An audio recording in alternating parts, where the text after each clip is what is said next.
Buenos días, mi nombre es Germán Camilo Bula.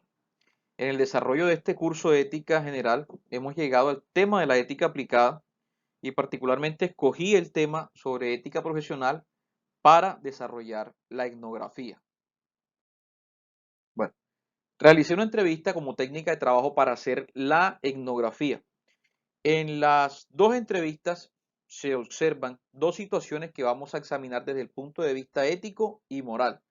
Como quiera que la ética aplicada que voy a exponer es la ética profesional, específicamente la ética del abogado, usaré lo manifestado en la entrevista por ambas personas y lo adecuaré al ejercicio de esa profesión desde el punto de vista ético.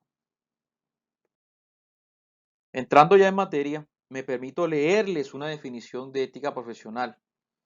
La ética profesional hace referencia al conjunto de normas y valores que mejoran el desarrollo de las actividades profesionales. Es la encargada de determinar las pautas éticas que deben regir dentro del ambiente laboral. Estas pautas están basadas en valores universales que poseen los seres humanos. Bueno, entendiendo que la mayoría de las personas que integran este curso de ética general pertenecen a varios programas, se hace necesario explicarles un poco sobre el ejercicio de la profesión de abogado. Entonces, les voy a dar una explicación corta para ponerlos en contexto. Entonces, recordemos que Colombia es un Estado social de derecho, lo que significa que Colombia tiene una forma de organización del Estado que se caracteriza por la igualdad de todos los ciudadanos ante la ley, incluidos aquellos que detentan el poder.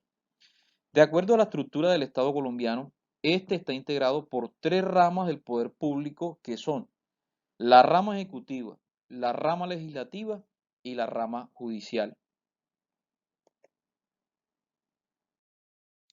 Bueno, dentro de estas tres ramas del poder público, para el tema específico de la profesión de abogado, nos interesa centrarnos en la rama judicial. Vemos que dentro de esta rama judicial está la jurisdicción ordinaria, donde a su vez se encuentran los juzgados civiles, laborales, penales para adolescentes, juzgados de familia, de ejecución de penas, de pequeñas causas y de competencia múltiple, y los demás especializados y promiscuos que se creen conforme a la ley. A estos juzgados podemos acudir cuando vayamos a acceder a la administración de justicia a causa de un conflicto de orden legal. El común de las personas entiende que un proceso legal normalmente inicia con la presentación de una demanda, para lo cual requiere la representación de un abogado. La representación o el acompañamiento, la asesoría o eh, lo que podemos decir normalmente, contratar los servicios profesionales de un abogado. Bueno, atendiendo a los requerimientos propios de la etnografía, vemos que se hace necesario inmiscuirse en una determinada área social, en una determinada área tanto geográfica, pero que tenga circunstancias sociales similares.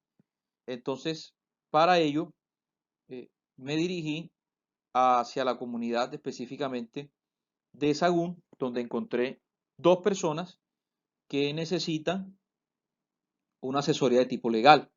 Entonces, hay aquí dos circunstancias particulares, son dos señoras que me manifiestan que tienen dos problemas. Entonces, por un lado, la señora María ha trabajado 15 años en una casa de familia y siempre le han pagado un salario de 300.000 pesos. Nunca ha recibido liquidación y no está afiliada a salud. La han despedido porque está embarazada y el empleador le dice que él jamás paga liquidación. María trató de sustraer algunas joyas de la casa cuando la despidieron. Por otro lado está la señora Laura, que estuvo casada con Miguel, con quien tuvo tres hijos que a la fecha tienen 9, 5 y 2 años. Se separaron por el constante maltrato físico y verbal de Miguel hacia ella. Él es ingeniero y tiene un buen salario, pero jamás le corresponde con los alimentos de los niños porque ella tenía una relación con el mejor amigo de Miguel, porque este, o sea Miguel, se fue con la vecina de Laura. Bueno, en la entrevista que le realicé a María y que le realicé a Laura, le formulé una sola pregunta. A ambas entrevistadas les pregunté qué esperan del abogado que contrate para que la asesore con su problema en específico. En el caso de María es un problema laboral y en el caso de Laura es un problema de índole familiar. Entonces, me permito leer textualmente la respuesta de María. María nos dice, yo espero primero que nada que me diga la verdad si realmente tengo derecho a cobrar algo más, distinto al sueldo que me pagaban todos los meses. Segundo, quiero que si el abogado puede demandar, me cobre lo justo y entienda que yo no tengo mucho dinero. Tercero, que me diga si conoce realmente sobre esa materia y de lo contrario, si no es así, que me recomiende a alguien que me pueda asesorar bien en ese tema.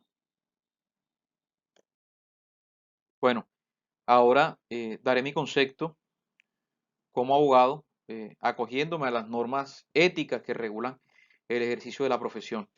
Entonces, a la primera respuesta que nos da María, donde pide que le diga la verdad si realmente tiene derecho a cobrar algo más, efectivamente ella tiene derecho al pago de su liquidación, a que se le reconozca una indemnización por el despido injustificado. También tiene derecho a que se le reconozca todo el tiempo que estuvo sin percibir el pago de las prestaciones sociales. Todo eso hace parte de la liquidación. Con referencia a, a la segunda pregunta, a la segunda respuesta, ella dice que quiere que el abogado le cobre lo justo y entienda que no tiene mucho dinero.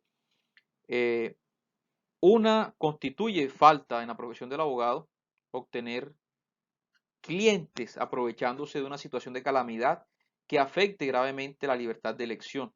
Aparte de eso, como abogados debemos obrar de acuerdo a unos principios de lealtad y honradez con el cliente. Tercera respuesta, ella dice que le diga si realmente conozco sobre esa materia y de lo contrario, si no es así, que le recomienda a alguien que pueda asesorar bien en ese tema. Con referencia a esta respuesta, le indico que constituyen faltas de lealtad con el cliente no expresar su franca y completa opinión acerca del asunto consultado o encomendado.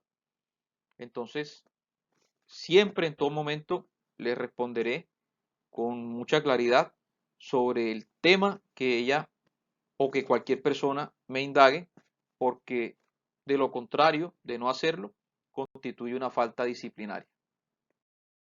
Bueno, a la misma pregunta que le formulé a María, eh, Laura nos respondió qué espera del abogado que contrate para que la asesore con su problema familiar. Laura me responde, yo quiero que el abogado llame a mi esposo y lo amenace y le diga que puede ir a la cárcel si no me paga todo lo que yo quiero para mí y para mis hijos. Segundo, quiero que el abogado me cobre barato porque hay muchos abogados haciendo cualquier trámite por poquita plata. Tercero, en caso de no tener el dinero, podemos arreglar de otra manera si él lo desea. Bueno, entonces ahora les daré mi concepto como abogado ante la respuesta que me dio Laura en la entrevista que le realicé. Entonces, Laura primero que todo quiere que el abogado llame al esposo y lo amenace y le diga que puede ir a la cárcel si no le paga todo lo que ella quiere para ella y para sus hijos. Bueno, ante esta respuesta le indico que promover una causa o una actuación manifiestamente contraria a derecho constituye una falta disciplinaria para el ejercicio de nuestra profesión. Segundo, quiere que el abogado le cobre barato porque según ella hay muchos abogados haciendo cualquier trámite por poquita plata. Le indico que los honorarios se tasan de acuerdo a un criterio de proporcionalidad en la actividad realizada, pero desde la parte humana, recurriendo a la solidaridad, yo puedo adelantar la actuación o a muy bajo costo o inclusive adelantar la actuación sin cobrarle un peso, donde ella solamente asuma los gastos procesales. Tercero, ella manifiesta en su respuesta que en caso de no tener el dinero que se acuerde por el pago de honorarios, se puede arreglar de otra manera si el abogado lo desea. Le indico que constituyen faltas a la honradez del abogado acordar, exigir u obtener del cliente o de un tercero remuneración o beneficio desproporcionado a su trabajo, con aprovechamiento de la necesidad, de la ignorancia o de la inexperiencia de aquellas personas. Bueno, apoyándonos en los dos ejemplos, vamos a hablar sobre los tipos de ética según sus ramas. Hablaremos inicialmente sobre la metaética. Acá analizaremos el bien o el mal de acuerdo al actuar de las dos personas de las entrevistas. Hay dos líneas de estudio en la metaética. Primero, tenemos el enfoque metafísico. Acá, hablando específicamente sobre el caso de María, vemos que la noción de bien es claramente objetiva. En el caso de María, el pago de un salario justo está regulado por la ley y brindarle amparo por su embarazo también está regulado por la ley. En el caso de Laura, su reacción ante la infidelidad de su esposo y por su falta de apoyo económico, la reacción es subjetiva, pues cada quien reacciona de forma distinta. También dentro de estas dos líneas de estudio tenemos un enfoque psicológico. En María vemos que hay unas cuestiones psicológicas involucradas con la ética, en la que ella quiso en algún momento tomar justicia por mano propia y llevarse una joya, pero su ética o el simple miedo se lo impidió. En el caso de Laura, desde lo psicológico, quizás actúa solo en busca de lo que según ella puede permitirle ser feliz, bien sea en otra relación o con el solo hecho de que su esposo le responda económicamente entablando la demanda por alimentos. Bueno, ahora dentro de estas ramas de la ética hablaremos sobre la ética normativa. Entonces, acá hay unas teorías de la virtud, que estas proponen cultivar la virtud como un fin en sí mismo por medio de los buenos hábitos del carácter.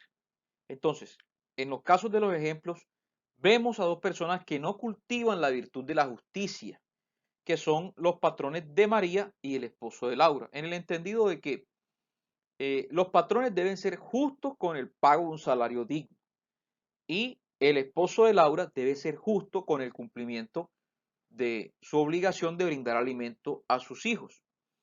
Hay también unas teorías del deber, se basan en principios obligatorios como cumplir cualquier responsabilidad independientemente de las consecuencias.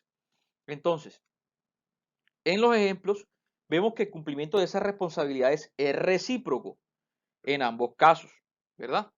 ¿Por qué? Pues María tiene obligaciones con su empleo y Laura tiene obligaciones con su esposo y con sus hijos. Pero Miguel, a su vez, tiene obligaciones con Laura y los patronos también tienen obligaciones con María. Entonces, esas teorías del deber acá imponen unas obligaciones que en el caso de las entrevistas son recíprocas. También se habla de unas teorías consecuencialistas, que estas estudian la relación de las acciones con las consecuencias acarreadas, evaluando el costo-beneficio del proceder ético.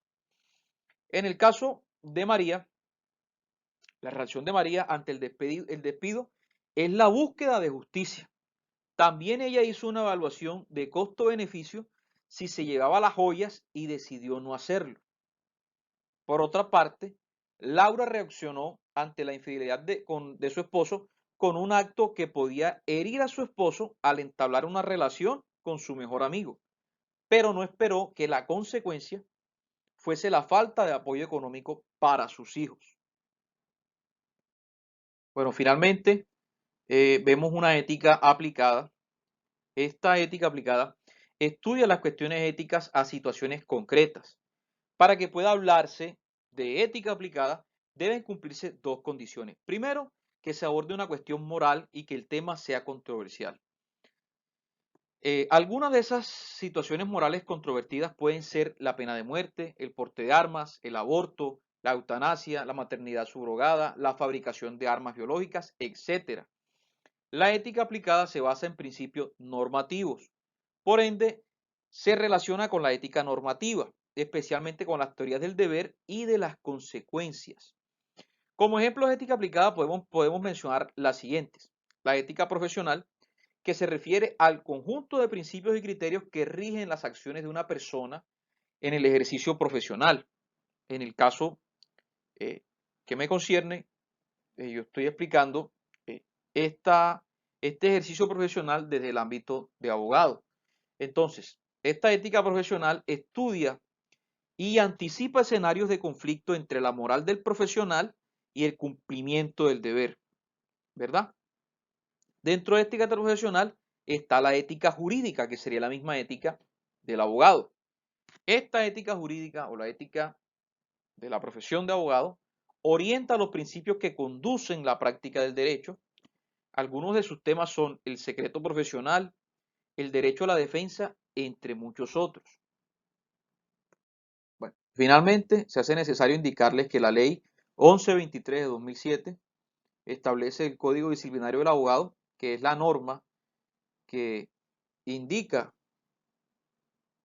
cuáles son las faltas disciplinarias en las que puede incurrir el abogado en el ejercicio de su profesión. En esta norma encontramos faltas contra la dignidad de la profesión, encontramos cuáles son las faltas contra el decoro profesional, cuáles son las faltas contra el respeto debido a la administración de justicia y a las autoridades administrativas, encontramos cuáles son las faltas contra la recta y la realización de la justicia y los fines del Estado, y encontramos cuáles son las faltas del altar con el cliente. Encontramos otra serie de faltas que están todas contenidas en esta norma y que regulan de manera taxativa el ejercicio de la profesión como abogado desde el punto de vista ético.